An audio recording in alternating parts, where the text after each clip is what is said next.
Si Ivana Alawi, ipinanganak bilang Miriam Said Semir Marbella Al-Alawi noong ika-25 ng Desyembre taong 1976, ay isang Pilipinang aktres, modelo, at YouTuber.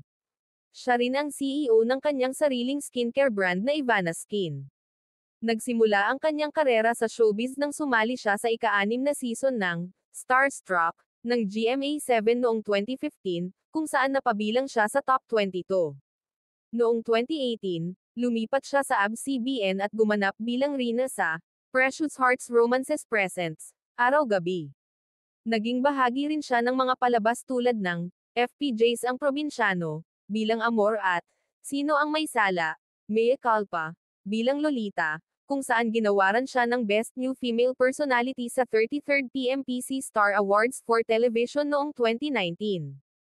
Bukod sa pag-arte, sumikat si Ivana bilang isang